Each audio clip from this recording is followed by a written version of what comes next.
अस्सलाम वालेकुम, this is Mohit Pirzada back into Washington United states.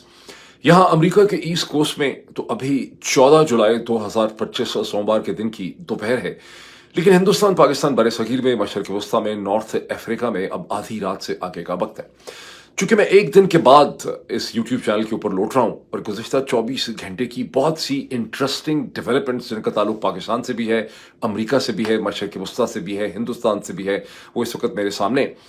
Current affairs के अंदर जो लफ्ज़ इंटरेस्टिंग इस्तेमाल किया जाता है उसका मतलब ये नहीं होता कि ये कोई बहुत चॉकलेट की तरह मज़ेदार और बड़ी पॉजिटिव और अच्छी किस्म की खबरें हैं। इंटरेस्टिंग का मतलब ये होता है कि काबिल ज़िक्र हैं, ये अहम है।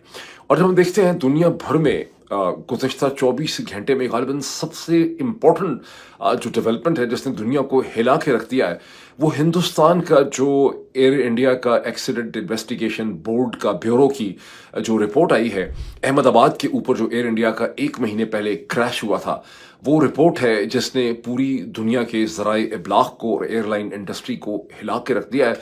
जो इसके बारे में हेडलाइंस हैं उससे भी आप इसका अंदाज़ा लगा सकते हैं, लेकिन एक खलबली मची हुई है, एक खौफ व हरास का, एक कन्फ्यूजन और कयास का एक आलम है जिसकी तफसीलात में मैं जा सकता हूँ। इसके साथ ही हम देखते हैं कि डोनाल्ड ट्रंप की जो ट्रेड वॉर है, जो 1 अगस्त की डेडलाइन है, उसके नतीजे में ईस्ट एशिया के अंदर उसके नतीजे में हिंदुस्तान में, उसमें यूरोपियन यूनियन में और कनाडा के अंदर एक कन्फ्यूजन, एक कयास, एक खौफ की सी सूरत हाल है कि इसके नतायज क्या निकलेंगे। और ख़ुद अमेरिका के अंदर भी बहुत ज़्यादा परेशानी पाई जाती है कि डोनाल्ड ट्रंप को 1 अगस्त तक की डील्स ना मिल सकें चीन से, मैक्सिको से, कनाडा से, यूरोपियन यूनियन से, इंडिया से, तो अमेरिकन कंज्यूमर बेचारे का क्या होगा, उसकी कीमतें कहाँ तक चली जाएंगी, बिजनेसेस का क्या होगा जिनकी इनपुट जो है वो इन तमाम ममालिक से आते हैं। और जिसकी वजह से नए अलायंसेस ट्रेड के जो हैं वो साउथ ईस्ट एशिया के अंदर जापान, साउथ कोरिया, चीन, यूरोपियन यूनियन, ये सब नए ट्रेड अलायंसेस के बारे में सोच रहे हैं। फिर यह है कि न्यूयॉर्क टाइम्स की बहुत ही डिटेल मुझे स्टोरी एनालिसिस पढ़ने का मौका मिला, जिससे और बड़ा लॉजिकल एनालिसिस है, जिससे पता चलता है कि कैसे इसराइल और सऊदी अरब जो हैं वो ये समझते हैं कि ये वक्त आ गया है, ईरान अब इतना कमज़ोर हो गया है इस सारी सूरत हाल में कि एक नए मशरक़ वस्ता की तश्कील जो है, एक न्यू मिडल ईस्ट जो है उसको शेप किया जा सकता है। ये सब डेवलपमेंट्स इंपॉर्टेंट हैं, लेकिन सबसे पहले हम चलते हैं पाकिस्तान की तरफ, जहां बहुत ही एक इंटरेस्टिंग डेवलपमेंट हुई गुज़श्ता 24 घंटे में, बहुत सिग्निफिकेंट। जब आप देखते हैं कि अली अमीन गंडापुर ने एक प्रेस कॉन्फ्रेंस की, जब उन्होंने 90 दिन की एक डेडलाइन और एक तहरीक का उन्होंने ऐलान कर दिया और बहुत सी उन्होंने लफाजी उसमें इस्तेमाल की। और इसमें उनके साथ सलमान अकरम राजा साहब भी उस प्रेस टॉक में मौजूद थे, एक्टिंग चेयरमैन बैरिस्टर गौहर भी थे, और भी पाकिस्तान तहरीक इंसाफ के बहुत से लीडर थे जब उन्होंने इस 90 दिन का शोशा छोड़ा। लेकिन उसमें बहुत से लीडर नहीं भी थे, और उसमें सबसे काबिल जिक्र जिस लीडर को उसमें नहीं बुलाया गया वो पंजाब की, लाहौर के अंदर प्रेस टॉक हो रही है, लेकिन वो पंजाब की चीफ ऑर्गेनाइजर आलिया हमजा थी, जिन्हें खुद इमरान खान ने ये जिम्मेदारियां जो है वो दी थी। और चूंकि सलमान अकरम राजा साहब ने ज़्यादा बोलने की वजह से वहाँ पे कह दिया कि आलिया हमजा, उनसे सवाल पूछा गया कि भाई आलिया हमजा चीफ ऑर्गेनाइजर पंजाब कहाँ गुम हो गई हैं, तो सलमान अकरम राजा साहब ने उसकी एक्सप्लेनेशन उस मौके पे ये दे दी थी कि वो और मसरूफियात में जो है बिजी थी, और मसरूफियात उनकी थी। ये उन्होंने बड़ी लूज बॉल दी आलिया हमजा को, जिसके जवाब में आलिया हमजा बड़ी इंटेलिजेंट खातून है, मेरे पास टेलीविजन प्रोग्राम में बहुत उनको इंटरव्यू करने का पैनल डिस्कशन में मौका मिलता था, and I always saw that she is very, जिस तरह सलमान अकरम राजा बहुत इंटेलिजेंट हैं, पढ़े लिखे हैं, ये भी बहुत ही पढ़ी लिखी, बहुत ही ज़हीन, बहुत इंटेलिजेंट खातून है। मेरे ख्याल है बैंक्स, फाइनेंशियल इंडस्ट्री से उनका ताल्लुक रहा, पॉलिटिक्स में आके ज़िंदगी ख़राब करने से पहले। और जो है उन्होंने उसका बहुत ही ज़बरदस्त किस्म का उर्दू का एक ट्वीट किया, जिसमें उन्होंने कहा कि मुझे पता नहीं कि मैं किन मसरूफियात में थी, यानी मेरी मसरूफियात का जो सलमान अकरम राजा दावा करें, मुझे तो खुद नहीं पता कि क्या मसरूफियात थी। और ये जो फैसला हुआ है 90 दिन का, ये फैसला कहाँ हुआ है, कब हुआ है, कैसे हुआ है, मुझे इसकी कोई खबर जो है वो नहीं। अब ज़ाहिर है कि वो कह रही हैं कि फैसला कहाँ हुआ है, ऑब्वियस है कि फैसला GHQ में हुआ है, चौधरी निज़ामुद्दीन ने किया है, जर्नैल साहिबान ने किया है, और अली अमीन गंडापुर को और उनकी टीम को ये फैसला कन्वे किया गया। लेकिन इसमें इंटरेस्टिंग चीज़ ये है कि अली अमीन गंडापुर ने ये प्रेस टॉक अकेले नहीं की, उनके साथ सलमान अकरम राजा भी हैं, उनके साथ बैरिस्टर गौहर भी हैं, और लीडर भी हैं। इसका मतलब है कि अली अमीन गंडापुर को कोई ऐसा लारा दिया गया है भाई लोगों की तरफ से, जो उन्होंने जो आइसक्रीम जो है वो उन्होंने सलमान अकरम राजा साहब को भी बेची है। बैरिस्टर गौहर को ज़्यादा बेचने की ज़रूरत नहीं है, ज़्यादा मेहनत नहीं करनी पड़ी होगी, लेकिन सलमान अकरम राजा पे थोड़ी सी मेहनत उनको ज़रूर करनी पड़ी होगी, तो उन्होंने कोई कहानी उनको ज़रूर सुनाई। अब ये अंडरस्टैंडेबल है कि ये रिक्वेस्ट 90 दिन की जो है ये जीएचक्यू की तरफ से आई है। ये कोई नई कहानी नहीं है, ये पुरानी कहानी है जीएचक्यू की। गुज़िश्ता 3 बरस में, शायद 30 बरस में, शायद 77 बरस में यही कहानी बार बार खेली गई है। और ये कहानी ये है कि हमें वक्त चाहिए, हमें 90 दिन दे दें, हम मामलात को ठीक कर देंगे। इस कहानी से पहले एक और कहानी भी हम सुन रहे हैं। वो कहानी है कि जब 17 या 18 जून को डोनाल्ड ट्रंप की अमेरिकन प्रेसिडेंट की लंच मीटिंग हुई थी पाकिस्तान के army chief general Asim Munir साहब से और आसिम मलिक साहब से, जिसमें मार्को रूबियो भी शामिल थे दूसरी साइड से। तो उसमें डोनाल्ड ट्रंप ने बाकी चीज़ों के अलावा पाकिस्तान के आर्मी चीफ से ये भी कहा था कि पाकिस्तान की सियासत के जो इश्यूज हैं, इमरान खान, पीटीआई, लोगों की रेजिस्टेंस है, उसे रिजॉल्व करें क्योंकि हमारे ऊपर कांग्रेस का बहुत ज़्यादा प्रेशर है। ये एक चीज़ है जो मसलसल डिस्कस हो रही है। अब ये जो कहानी है 90 दिन का जब गड्डापुर ने कहा है, तो उसके साथ ये जो पिछली कहानी चल रही थी, इसकी एक खासी गैर मामूली सी अहमियत जो है वो हो जाती है। असल में क्या कोई ऐसी बात हुई है या नहीं हुई? रायन ग्रिम की स्टोरी के असल सोर्सेज जो हैं वो क्या हैं, वो कहाँ से आए हैं? रायन ग्रिम की स्टोरी से पहले भी मैंने बाज़ पाकिस्तानी ओरिजिन पीटीआई सोर्सेज से मैंने ये सुना था। मज़े की बात यह है कि जिन पीटीआई सोर्सेज से मैंने ये सुना था वो मैंने डोनाल्ड ट्रंप की मीटिंग से 3-3.5 दिन पहले ही मैंने सुन लिया था कि डोनाल्ड ट्रंप के साथ, हालांकि उस वक्त ये दावे से कह देना कि आसिम मलिक साहब जो हैं और जनरल आसिम मुनीर जो हैं, उनकी डोनाल्ड ट्रंप के साथ एक लंच मीटिंग होगी कम से कम 1 घंटे की, और उसमें बाकी इश्यूज के अलावा पाकिस्तान की सियासत के ऊपर भी डोनाल्ड ट्रंप अपना एक मौक़िफ़ जो है या अपनी रिक्वेस्ट जो है वो जनरल आसिम मुनीर के सामने रखेंगे। ये 3-3.5 दिन पहले अगर एक सोर्स आपके सामने इंतहाई कॉन्फिडेंस से ये दावा कर देता है, तो इसका मतलब है कि उस सोर्स के पास वाकई ही क्रेडिबल इन्फॉर्मेशन थी। मेरी अंडरस्टैंडिंग है कि ये इन्फॉर्मेशन पाकिस्तान के जीएचक्यू के सोर्सेज के अंदर से ही फ्लो कर रही थी। लेकिन हतमी तौर पे हम कुछ भी नहीं कह सकते। जब मैंने 1-2 दफ़ा इसका पहले दावा किया है और मैंने कहा है कि डेफिनेटली तौर पे डोनाल्ड ट्रंप ने इस हवाले से कुछ ना कुछ बात की होगी।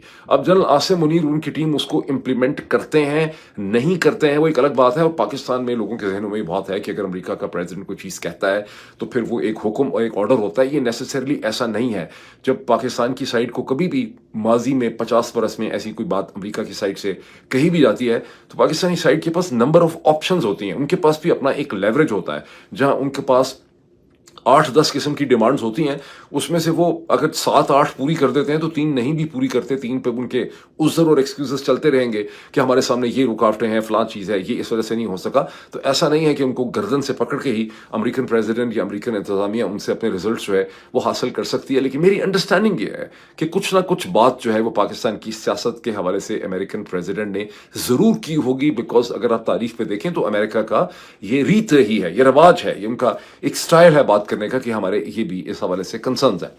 लेकिन इस मौके पे हम देखते हैं कि पाकिस्तान के जनरल साहिबान ने हमेशा ही बड़ी कामयाबी से पाकिस्तान तहरीक इंसाफ के लीडर्स जो हैं उनको उन्होंने इस्तेमाल किया है। और उनका जो इस्तेमाल करने वाला स्टाइल है वो, उससे मुझे ब्रिटिश एम्पायर की बहुत याद आती है। जब मैंने कॉलेज में ब्रिटिश एम्पायर के 6 वॉल्यूम्स पूरे पढ़े, rise and fall of the British Empire, पूरी हिस्ट्री मैंने उसकी पढ़ी, तो मैंने देखा कि ब्रिटिश एम्पायर को बनाने में, उसकी एक्सपेंशन में, उसको बचाने में, सस्टेन करने में, उसके दिफा में ब्रिटिश ने दुनिया भर में सैकड़ों जंगें लड़ी। लेकिन उनमें से कम आधी से ज़्यादा, या अगर आधी बल्कि आप कह लें कि 2/3 जंगें ऐसी थी जिसमें जंग के साथ साथ वो साजबाज भी कर रहे होते थे दूसरी साइड के साथ। कभी उनको पैसे दे रहे होते थे, कभी को और लालच दे रहे होते थे। उसकी हिंदुस्तान के कॉन्टेक्स्ट में जो 1757 की प्लासी का जो बैटल है, जहां सिराजुद्दौला के साथ लड़ाई होती है क्लाइव की, वहां तो अगर आप विलियम डलरिम्पल की जो बुक है इस हवाले से, तो वहां क्लियर हो जाता है कि किस तरह से क्लाइव जो है उसकी मसलसल चिट्ठियां चल रही हैं सिराजुद्दौला की पूरी टीम के साथ, और मुख्तलिफ जो पूरी कहानी उनकी मीर जाफर के साथ उनकी पूरी कहानी चल रही। तो पाकिस्तान की जो इदारे हैं उन्होंने माशाल्लाह, ब्रिटिश हमारा इंस्टीट्यूशन है, तो ये जो पूरी गेम है कि आपने लड़ना भी है, साथ साथ आपने साजिश भी करनी है, दूसरी साइड को आपने कोई ना कोई लारा लगा के रखना है। ये कहानी बहुत पुरानी चली आ रही है, सैकड़ों बरस की ये कहानी है। अगर आप हमारी इसी जद्दोजहद को देख लें गुज़िश्ता 3 बरस की, तो अक्टूबर-नवंबर 2024 के अंदर भी जो बेचारे तनवीर साहब थे, जो अमेरिका के एक बड़े कामयाब बिजनेसमैन हैं, जिनको लोगों ने मुर्गी फरोश कह के ख्वामख्वाह उनके बारे में एक बड़े अजीब तरीके से उनको डिस्कस किया है। तो तनवीर साहब से भी मेरी एक ज़माने में जब बात हुई थी, तो तनवीर साहब बिल्कुल सिंसियरली ये बिलीव करते थे, उनके साथ बाकी लोग भी सिंसियरली बिलीव करते थे कि अगर इमरान खान जो है, जो लॉन्ग मार्च था नवंबर का, अगर वो इस्लामाबाद में दाखिल ना होता, डी चौक में ले जाता, वो दूरा इस्लामाबाद के बाहर उस दूसरे میدان میں چلا جاتا تو حالات بدل جاتے, عمران خان کو رہائی مل جاتی, سب کو رہائی مل جاتی, حالات ٹھیک ہو جاتے. یہ پہلی دفعہ نہیں ہوا. مئی 2022 کے اندر بھی جب عمران خان نے لانگ مارچ کی تھی, اس وقت بھی کہانی یہ تھی کہ نواز شریف صاحب اور PMLN تو الیکشن کا فیصلہ کر چکے تھے, لیکن چونکہ پاکستان تحریک انصاف نے, عمران خان نے ایروگنس کی, عمران خان نے چیلنج کر دیا ان کو لانگ مارچ کے ذریعے, اس لیے انہوں نے کہا کہ اب تو ہم بالکل جو ہے اس کے اوپر ہم کسی بھی صورت کمپرومائز نہیں کریں گے, اب ہم بیٹھ کے حکومت کریں گے اور اب ہم پاکستان پہ تحد قیامت حکومت کرتے رہیں گے. یہ وہ جو ابن انشا نے کہا تھا نا کہ کہانی یہ باتیں جھوٹی باتیں ہیں, یہ لوگوں نے پھیلائی ہیں, یہ اسی کے پیرائے کے اندر آپ کو اس کو انڈرسٹینڈ کرنا ہے, اس کی ڈاٹ کنیکٹنگ آپ اس کی کرتے چلے جائیں. اس کے ساتھ ایک اور ڈیولپمنٹ دیکھیں کیا ہوتی ہے. 24 گھنٹے پہلے آپ یہ سنتے ہیں کہ پاکستان کے پریزیڈنٹ نے ایک نیا نوٹیفیکیشن سائن کر دیا ہے, آرڈر سائن کر دیا ہے, آصف علی زرداری صاحب نے.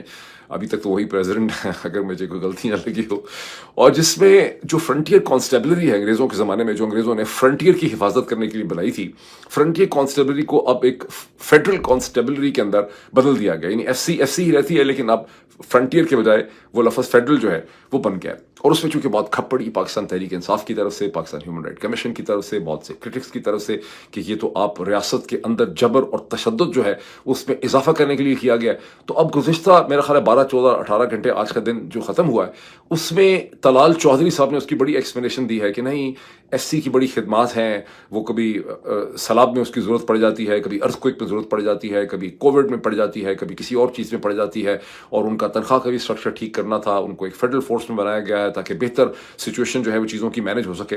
کمال ایکسپلینیشن ہے بھائی. یہ جو سمجھ آ رہی ہے چیز وہ یہ ہے کہ چونکہ پاکستان تحریک انصاف نے 5 اگست 2025 کی ایک تاریخ دے رکھی ہے عمران خان کی رہائی کے حوالے سے, تحریک کے حوالے سے, اور 2 سال پورے ہو جاتے ہیں 5, تو اس سے پہلے ہی آپ نے آرڈر سوچ سمجھ کے کیا. اس کا مطلب ہے کہ آپ ڈومیسٹک سٹرکچر کے اندر اپنی جو اسٹیٹ کی کوئرسو ایبلٹی ہوتی ہے, مار پیٹ کرنے کی, تشدد کرنے کی جو ایبلٹی ہے, اسے آپ نے بڑھایا ہے, اور اس کے لیے آپ نے ایف سی کی جو افسر کلاس ہے فرنٹیئر کانسٹیبلری کی, اس کو فیڈرل بنا کے, اس کے تنخواہ کے اسٹرکچر کو ٹھیک کر کے, اس کو آپ باقاعدہ آفیشیل طور پہ پاکستان کا انٹرنل جو اسٹرکچر ہے ڈومیسٹک پالیٹکس کے اسٹرکچر کے اندر آپ اس کو لے آئیں. اب اس کی ایک ستم ظریفی دیکھیں جو پاکستان کی رولنگ ایلیٹ جو ہے ان کے اوپر بالکل ان کو آشکار نہیں ہو رہی, ان کو سمجھ نہیں آ رہی. انگریز نے برٹش امپائر میں بلوچستان کو اور خیبر پختونخوا کو انہوں نے فرنٹیئر ڈکلیئر کیا. جو پشتون نیشنلسٹ جب پاکستان بن گیا تو ان کے لیے ان کو یہ بات بڑی ارکسم تھی, ان کے لیے ان کو یہ بات تنگ کرتی تھی کہ خیبر پختونخوا, جو اب خیبر پختونخوا ہے, اسے north west frontier province NWFP کہا جاتا تھا. انگریز اس کو فرنٹیئر کے طور پر ٹریٹ کرتے تھے. وہ برٹش امپائر کا فرنٹیئر تھا افغانستان اور سوویت یونین یا رشیا, ازارس رشیا کی طرف. لیکن اب پاکستان کی رولنگ ایلیٹ کے حالات اتنے خراب ہو چکے ہیں اور ان کو بالکل اس کا احساس نہیں ہے کہ وہ فرنٹیئر شرنک ہوتا ہوتا وہ کہاں ارسٹوائل فاٹا یا بلوچستان کا فرنٹیئر اور اس کی بنائی گئی فورسز, اب ان فورسز اور ان سٹرکچر کی ضرورت انہیں لاہور کے اندر بھی ہے, اسلام آباد کے اندر بھی ہے, پنڈی کے اندر ہے. فرنٹیئر شرنک ہو گیا ہے, وہ اس کو انڈرسٹینڈ نہیں کر پا رہے. اللہ خیر کرے ہم سب کے اوپر, اور پاکستان کی رولنگ ایلیٹ کو اللہ کرے کبھی سمجھ آ جائے. دنیا کی جو سب سے بڑی انٹرسٹنگ ناٹ ٹریجک, بہت بڑی جو ڈیولپمنٹ ہے جس کی وجہ سے خوف و ہراس مچا ہے گزشتہ 24 گھنٹے میں, وہ ہے جب ایئر انڈیا کی جو انڈیا کا accident board bureau, investigation bureau جو ہے, اس کی رپورٹ سامنے آتی ہے, جو یہ ود دی ہیلپ آف جو ان کو بلیک باکس ملا ہے, اس کے اندر کی آڈیو ریکارڈنگ ان کو مل گئی ہے. اس سے یہ پتہ چلا ہے کہ جہاز کے دونوں انجن یکے بعد دیگرے 1 سیکنڈ کے اندر ان کی فیول سپلائی کی جو سوئچ ہیں وہ رن پوزیشن سے لاک پوزیشن میں, یوں کہیں کہ رننگ سے آف کی اوپر چلے گئے, اور ٹیک آف کے ساتھ ہی جو ایئر انڈیا کا جہاز تھا بوئنگ 787 پرابلی, اس کی جو انجن کی فیول سپلائی ہے وہ رک جاتی ہے, جس کی وجہ سے اس کی تھرسٹ ختم ہو جاتی ہے, وہ بمشکل 600 فٹ یا اوپر اٹھتا ہے, اس کے بعد وہ کریش کر جاتا ہے.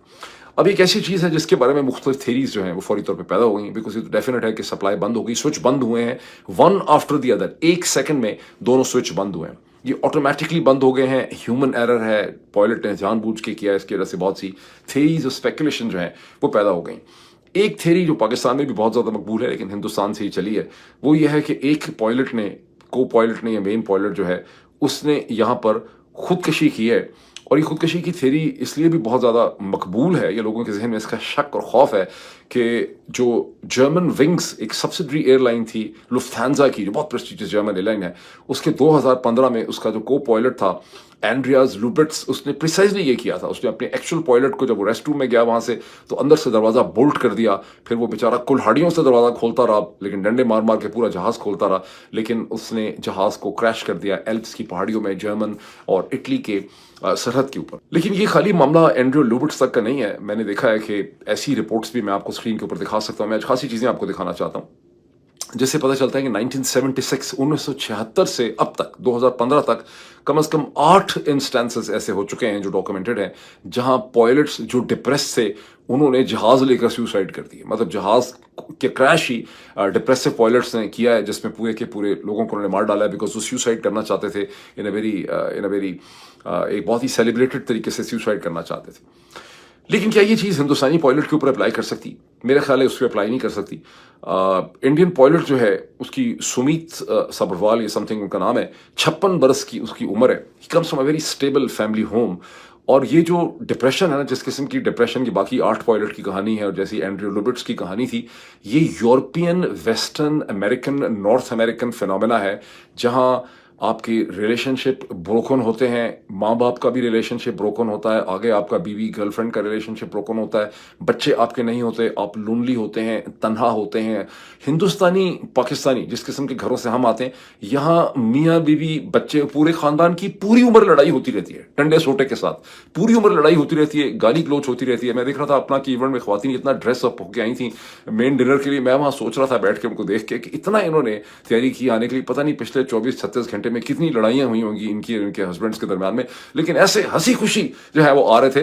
तो ये जो साउथ एशियन कल्चर है, इसके अंदर इस किस्म का डिप्रेशन, एज ए डॉक्टर बात कर रहा हूं, इसमें इस किस्म का डिप्रेशन, खौफनाक किस्म का जो डिप्रेशन है, जो यूरोपियन कल्चर्स में, नॉर्थ अमेरिकन कल्चर्स में लोनलीनेस की वजह से, ब्रोकन रिलेशनशिप, हमारा रिलेशनशिप ब्रोकन ही होता है हमेशा, लेकिन वो चलता रहता है, लेकिन वो इस किस्म का डिप्रेशन उसमें से पैदा नहीं होता। सो इसकी बड़ी कम मुझे पॉसिबिलिटी लग रही है कि इंडियन पायलट ने, मेन पायलट ने या को पायलट ने की होगी। प्रोफाइल भी उनकी कोई ऐसी नहीं है। ज़्यादा जो पॉसिबिलिटी इसमें अब आ जाती है वो या तो पायलट एरर की आ जाती है, या फिर यह है कि जो बोइंग का स्विच है उसका माल फंक्शनिंग है। उसको कहाँ से क्रीडेंस मिलती है? क्योंकि फेडरल एविएशन अथॉरिटी FFA, जो अमेरिका का दुनिया का सबसे बड़ा इस किस्म का इदारा है, उसने 2018 में दुनिया भर की एयरलाइंस को नोटिफाई किया था कि बोइंग 787 के जो स्विचेस हैं, ये पॉल 737 के, ये खुद से भी अगर स्विच ऑफ हो सकते हैं, इस चीज़ की स्क्रूटनी करने की जरूरत है। ताम ये उन्होंने सिर्फ एक हिंट किया था, उन्होंने इसको मैंडेटरी नहीं किया था। एयर इंडिया का ये कहना है कि उन्होंने, चूंकि मैंडेटरी नहीं था FFA की तरफ से, इसलिए उन्होंने इसको इंप्लीमेंट नहीं किया था। ये और बात है कि एयर इंडिया की जो सारी रिपोर्ट आई है, Indian board of investigation bureau की रिपोर्ट आई है, इसमें बोइंग को अभी उन्होंने इल्जाम नहीं दिया है, और एयर इंडिया ने भी अभी बोइंग को इल्जाम नहीं दिया। मामला बहुत सीरियस है, क्योंकि 242 लोग तो जहाज में थे, 19 लोग नीचे जो हैं जहां बहक हुए हैं, मारे गए हैं। सिर्फ एक शख्स आपको पता है कि इंडियन ऑफ एक ब्रिटिश ऑफ इंडियन ओरिजिन जो है, he walked out of that thing. क्या मिरेकल, क्या मौजूद। लोग रिसर्च कर रहे हैं कि कौन सी वाली जहाज में बैठना चाहिए। सीट के ऊपर मैं भी बैठा, यही सोच रहा था कल जहाज में कि कौन सी वाली सीट पे बैठा जाए कि जहाज क्रैश भी कर जाए तो आपके बचने के खासे चांसेस हो, जैसे कि उसके चांसेस हैं। पाकिस्तान के पंजाब बैंक के जो प्रेसिडेंट है, आई डोंट नो कहाँ हैं आजकल, जफर साहब जो हैं, वो भी एक कराची में जब जहाज क्रैश हुआ था उसमें से बच गए थे। लेकिन अभी FFA ने गुज़िश्ता 24 घंटे के अंदर FFA ने किसी किस्म की कोई वार्निंग नहीं दी। मतलब उन्होंने नहीं कहा कि ये जो स्विचेस हैं जो रन से ऑफ के ऊपर चले जाते हैं, इनको स्क्रूटनाइज करने की जरूरत है। लेकिन बावजूद इसके, और बोइंग टोटली उसके ऊपर रिलाई कर रहा है। बोइंग से रॉयटर, AFP जो भी पूछ रहे हैं इस पर कॉमेंट करें इंडियन रिपोर्ट के बाद, बोइंग उनको कंटिन्यूसली FFA की तरफ जो है रेफर कर रहा है कि आप FFA की नई जो इंस्ट्रक्शन है उसको देख लें। लेकिन इसके बावजूद इंडिया ने, साउथ कोरिया ने तो ऑफिशियली, और दुनिया भर की एयरलाइंस जो हैं उन्होंने खामोशी से जो है अपने बोइंग जो प्लेन्स हैं, क्योंकि बोइंग एयरबस है, ये बोइंग है, दुनिया में जहाज ही 2 किस्म के चल रहे हैं, या एयरबस है या बोइंग है, बाकी तो बहुत कम है। मेरा ख्याल है 80% तो जहाज ही के चलते हैं दुनिया में। तो सारी एयरलाइंस जो हैं उन्होंने स्क्रूटनी करनी शुरू कर दी है अपने बोइंग के 787, 737 के स्विचेस की। और जो एयरलाइन पायलट एसोसिएशन एल्पा है, जो मॉन्ट्रियल बेस एक इंटरनेशनल ऑर्गेनाइजेशन है, और हिंदुस्तान के भी 600-700-800 पायलट्स जो हैं या उससे ज़्यादा शायद उसके मेंबर हैं, उनका कहना यह है कि ये रिपोर्ट में मसलसल इसको एक डायरेक्शन दी जा रही है पायलट एरर की तरफ, और असल में ये इंडस्ट्री की और गवर्नमेंट्स की एक साजिश है। उनको ये भी शक है, मैंने ऐसे कॉमेंट्स देखे हैं, कि उनको लगता है कि FFA जो है, जो फेडरल एविएशन अथॉरिटी है अमेरिका की, वो बोइंग को यहाँ पर फेवर करने की कोशिश करी है। एंड रिजल्ट क्या है कि बहुत कंफ्यूजन है, ये बहुत बड़ी ट्रेजेडी है। पाकिस्तानी ये सोच रहे हैं कि आज तक ये नहीं पता चल सका कि जनरल ज़िया का 17 अगस्त 1988 का जो क्रैश हुआ था बहावलपुर के करीब मुल्तान से आते हुए, ये मुल्तान के करीब हुआ था, वो भी मतलब एक पायलट था जिसने पाकिस्तान के लोगों की जान बचाई थी, या वो exploding case of exploding mangoes था, जिसके ऊपर पाकिस्तान के इंटरनेशनली रिनाउंड जो नॉवेलिस्ट हैं मोहम्मद हनीफ, उन्होंने अपनी बहुत खूबसूरत किताब लिखी है केस ऑफ एक्सप्लोडिंग मैंगोस। मैंने बड़ी कोशिश की कि हनीफ साहब का मैं इंटरव्यू करूं उनकी तमाम लिटरेचर के हवाले से, लेकिन मुझे लगता है कि हनीफ साहब इतने खिलाफ है मेरे पुरानी मेरी जो एक रेपुटेशन है, मैं इस्टेब्लिशमेंट का बंदा हूँ, कि वो मुझे वक्त नहीं देना चाह रहे इस हवाले से।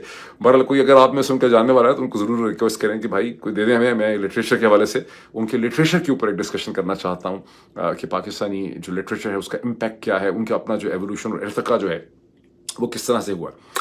अच्छा, कितनी बड़ी ये खौफ की वजह हो सकती है, मैं कुछ आपको एयर फ्लाइट डाटा दिखाता हूँ। छोटा सा बड़ा खूबसूरत एयरपोर्ट था लव फील्ड एयरपोर्ट, जहाँ से मैंने फ्लाई किया डैलस से फॉर वाशिंगटन डीसी एयरपोर्ट के लिए। वहाँ का मैं आपको दिखाता हूँ, आप ज़रा देखें उसके जो फ्लाइट का जो क्या डिपार्चर का सिर्फ आप देखें, सिर्फ डिपार्चर का ये आप बोर्ड देखें। और मैंने उसके बाद चेक किया, जो मैं आपको दिखाता हूँ, कि अमरीका के अंदर, सिर्फ अमरीका में, इसमें यूरोप नहीं है, इसमें लातीनी अमरीका नहीं है, इसमें बाकी सारी दुनिया नहीं, सिर्फ अमरीका में एक दिन में, एक 24 घंटे में 45,000 फ्लाइट्स होती हैं। 45,000 फ्लाइट्स जो हैं वो अमेरिका में एक दिन में होती हैं। किसी एक लम्हे में, जिस वक्त मैं और आप जहाज में ट्रैवल कर रहे होते हैं, अमेरिका में 5,500 त्यारे जो हैं, उसमें से अक्सर बोइंग होते हैं, वो हवा के अंदर मुअल्लक होते हैं। 5,500 त्यारे अमेरिका की जोग्राफिया के अंदर एक वक्त में फ्लाई कर रहे होते हैं। 24 घंटों में 45,000 फ्लाइट्स होती हैं। इसको बेचारे पाकिस्तान के साथ भी कंपेयर कर लें कि वहाँ किस किस्म के हालात हैं। तो ये एक इस वक्त खप पड़ी हुई है, जो इस वक्त आप अंडरस्टैंड कर सकते हैं कि Gandapur is not important to human consciousness, what is important is ये जो डेवलपमेंट है ये इस वक्त इंपॉर्टेंट है, और हर बंदा फ्लाई करता है। अच्छा, अब आए मशरक़ वस्ता के हवाले से कि मशरक़ वस्ता, ईरान, इसराइल और सऊदी अरब में क्या खिचड़ी जो है वो पक रही है। मुस्लिम एनालिस्ट को आप देखें दुनिया भर में, पाकिस्तानी एनालिस्ट थॉमस कीथ बड़े रिस्पेक्टेड एनालिस्ट हैं, मिलिट्री से उनका ताल्लुक है, कुछ लोग कहते हैं ISPRE का हैंडल है। वो मुसलसल एनालिसिस कर रहे हैं कि कैसे तज्जिया कर रहे हैं कि कैसे ईरान ने धज्जियाँ उड़ा दी हैं इसराइल की, और इसराइल जो है उसमें खौफ व हरास है, और ईरान इसमें जंग में से कैसे विक्टोरियस उसने इमर्ज किया। लेकिन अगर आप अमरीकन, इसराइली और इंटरनेशनल पब्लिकेशंस को देखते हैं तो आपको एक डिफरेंट किस्म की, ट्रेजिक किस्म की, अफसोसनाक किस्म की पिक्चर इमर्ज करते नजर आती है कि ईरान को इस पूरी जंग से स्ट्रेटिजिकली ह्यूमन तो नुकसान पहुंचा ही है, लेकिन स्ट्रेटिजिकली भी बहुत ज़्यादा ईरान को नुकसान पहुंचा है, और ईरान की जो सारी धाक थी, जो साख थी मशरक़ वस्ता में, वो मुतासिर हो गई है। जब मैंने पहले ये कहा था तो लोगों ने बहुत ऑब्जेक्शन की थी, लेकिन अभी मैं, वेदर दिस इज़ ट्रू और नॉट, मैं आपको डिस्क्राइब कर रहा हूँ कि अकॉर्डिंग टू इन पब्लिकेशंस के इसराइल का जो प्राइम मिनिस्टर है बीबी नेतन्याहू जो है, उसमें वो अब अगले प्लान्स पे, ईरान के हवाले से next steps and next plans के ऊपर वो गौर व फिक्र कर रहे हैं, और इसको कोई अप्रिशिएट नहीं कर रहा। मैंने इसराइली पेपर्स जो है वो समझती हैं कि ये क्रिमिनल आदमी है जिसने इसराइल के ऊपर भी पूरी दुनिया में मुसीबत डाली हुई है, और ये पूरी दुनिया का इस वक्त सबसे खतरनाक आदमी है। अगर आप इसराइली पेपर हारत को पढ़ें और पढ़ें आप उसको, इट्स अ ब्यूटीफुल पेपर। अच्छा, anyway, according to a very detailed report जो मैंने कल जहाज़ में बैठ के पढ़ी, न्यूयॉर्क टाइम्स की, जो सबसे इस पूरी गेम के अंदर जो सेंट्रल प्लांक, सबसे इंपॉर्टेंट चेस का पीस था, वो है सीरिया शाम। जब वहाँ पर दिसंबर 2024 में बशर अल असद की हुकूमत को इसराइली, अमरीकी और तुर्किश इंटरेस्ट मिलके गिरा देते हैं, प्रिंसिपली ये इसराइली चेस बोर्ड थी, तो उसके बाद इसराइल, शाम, ईरान जो है वो इस पूरे खत्ते में तनहा रह जाता है, बिकॉज ईरान की जो एबिलिटी है to coordinate the activities of its axis of resistance, वो शाम की जोग्राफिया से मुअल्लक थी, मुंसलिक थी, और उसके बाद ईरान की स्ट्रेटेजिक पोजीशन जो है वो बहुत ज़्यादा वीक हो जाती है। और उसके बाद जिस तरह से हिजबुल्लाह को डिग्रेड करता है इसराइल, और जिसके बाद हमास के साथ जो कुछ होता है, फिर ईरान के साथ जो कुछ होता है, उसके नतीजे में अब ईरान तन तनहा रह गया है। और Israeli strategist Netanyahu, led by prime minister Netanyahu, and Saudis led by MBS, देख रहे हैं कि वो एक नए मशरक़ वस्ता को डिफाइन कर सकते हैं, डिज़ाइन कर सकते हैं, न्यू मिडिल ईस्ट को। मैं आपको उसकी तमाम डिटेल्स दिखाता हूँ, अगर आप पढ़ सकें तो आप इसको पढ़ें, it's a very convincing article. Problem इसके रास्ते में क्या है? इसके रास्ते में प्रॉब्लम है, ये इतना आसान नहीं होना। प्रॉब्लम इसमें यह है कि अमेरिका का सदर जो है वो डोनाल्ड ट्रंप, उसकी दो इस वक्त मेन स्ट्रेटेजिक डिज़ायर्स हैं, नीड्स हैं। एक ये है कि उसको फौरी तौर पर गाज़ा के अंदर जंगबंदी चाहिए, और वो उसको इसलिए भी चाहिए कि वो चाहता है कि अब्राहमिक अकॉर्ड को मैं पुश कर सकूं, और सऊदीज़, इमारातीज़ और कतरीज़ कहते हैं कि हमें एक 2 state solution on the face of it कहते हैं, और हमें एक गाज़ा के अंदर फौरी तौर पर इमीडिएट पीस चाहिए, वहाँ पर जंगबंदी होनी चाहिए।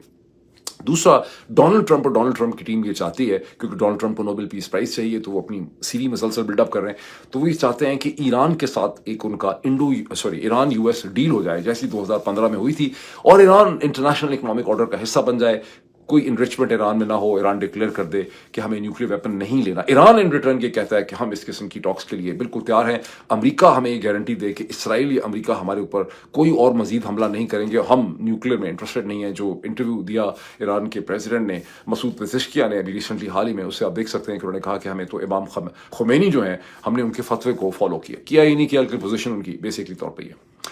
अब दूसरी तरफ इसमें क्या कॉमन कंफ्यूजन है? कंफ्यूजन क्या है कि सऊदी अरब को तो वाकई गाजा पे इमीडिएटली सीज फायर चाहिए, लेकिन अंदर ही अंदर, दिल ही दिल में सऊदी अरब को ईरान यूएस डील नहीं चाहिए, बिकॉज उनको भी इसराइल की तरह पता है कि अगर ईरान यूएस डील होती है तो ईरान की इकॉनमी रिकवर कर जाएगी, जो भी पता नहीं $450 बिलियन की है, वो देखते ही देखते 2-3 बरस में अगर सैंक्शंस हटेंगी तो 1.1 ट्रिलियन की सऊदी इकॉनमी को सरपास कर जाएगी।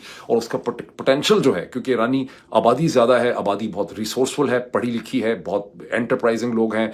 अगर आप पूरे अमेरिका, नॉर्थ अमेरिका में देखें तो ईरानी साइंटिस्ट, ईरानी डॉक्टरेट्स, ईरानी डॉक्टर्स, ईरानी फिजिशियन, पता नहीं क्या क्या ईरानी भरे पड़े हैं। आपको कोई सऊदी अमीराती पढ़ा लिखा इतना इस किस्म का बंदा नजर नहीं आता, जितने ईरानी आपको जगह जगह नॉर्थ अमेरिका के अंदर, यूरोप में भरे नजर आते हैं। तो पोटेंशियल इस इकोनॉमी का अगर सैंक्शन हट जाए तो $1.5 ट्रिलियन से कम का नहीं। दूसरी तरफ नेतन्याहू की क्या सूरत हाल? नेतन्याहू को दोनों चीज़ें नहीं चाहिए। नेतन्याहू को ना तो गाजा में पीस चाहिए, उसको तो गाजा पूरा का पूरा चाहिए, उसको वहाँ से निकालना है। हमास को ना ही उनको ईरान की डील चाहिए, फॉर द सेम रीज़न, क्योंकि सऊदी अरब को जिन वजूहात से नहीं चाहिए, उसी वजूहात से नेतन्याहू को भी यूएस ईरान डील जो है वो नहीं चाहिए। बम एक बहाना है, जैसे वो कहते थे ना कि अफगानिस्तान, जनरल हमीद गुल साहब ने कहा था कि अफगानिस्तान एक ठिकाना है, पाकिस्तान निशाना है। इस बात सही साबित नहीं हुई, लेकिन ये उसी किस्म की कहानी। अभी हारिस, जो इसराइल का बड़ा अखबार है, अंग्रेजी का, लेफ्ट का पेपर है, सख्त एंटी ज़ायनिस्ट और एंटी नेतन्याहू किस्म का ये पेपर है। अमेरिका में कोई ऐसा पेपर नहीं है जो इतना ज़्यादा नेतन्याहू के खिलाफ लिखता। इसकी 2-3 में हेडलाइंस अगर आपको दिखा सकूँ। एक तो डील ये है कि नेतन्याहू वापस आए बगैर किसी गाजा के किसी जंगबंदी का फार्मूला या प्लान लिए बगैर, नेतन्याहू वापस आए वाशिंगटन से। और अखबार का ये हेडलाइन ये है कि प्लान भी यही था, कि मुझे कोई पीस डील नहीं चाहिए, सारा वक्त ज़ाया किया 5 दिन का, and he came returned empty handed as for his own plan. ठीक, पहली बात। दूसरी एक बड़ी इंटरेस्टिंग स्टोरी है कि किस तरह से नेतन्याहू, शिन बेथ, जो इसराइल की इंटरनल सिक्योरिटी है, समरली तौर पे उसके हेड को सिचुएशन पैदा करके हटा दिया गया है ताकि इन्वेस्टिगेशन ना हो सके। और अब अगला शिन बेथ का जो हेड है, आप शिन बेथ को ये समझें कि FIA ISI को कंबाइन करते हैं इसराइल के कॉन्टेक्स्ट में, तो शिन बेथ की वो इंपॉर्टेंस है इसराइल की इंटरनल सिक्योरिटी इन्वेस्टिगेशन के हवाले से। तो यहाँ पर नेतन्याहू जो है वो अपना जो करप्शन के पूरे केसेस हैं उसको कंट्रोल कर रहे हैं बाय रीस्ट्रक्चरिंग शिन बेथ।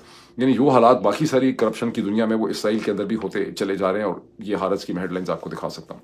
एक बहुत ही इन्फॉर्म्ड डिप्लोमेटिक सोर्स ने, that shell remain unannounced and unnamed, ने मुझे ये बताया है, यूजिंग द डिप्लोमेटिक लैंग्वेज, कि जितने भी मिडिल ईस्टर्न अरब डिप्लोमेट्स हैं वाशिंगटन के अंदर, वो कोई 2 स्टेट सोल्यूशन का कहते तो हैं, लेकिन इसके बारे में वो बिल्कुल भी सीरियस नहीं। यानी वो कहते हैं कि जंगबंदी वाला हो जाए, बस किसी तरह हमारी जान छूटे ताकि हम अब्राहम अकॉर्ड की तरफ आगे चलें।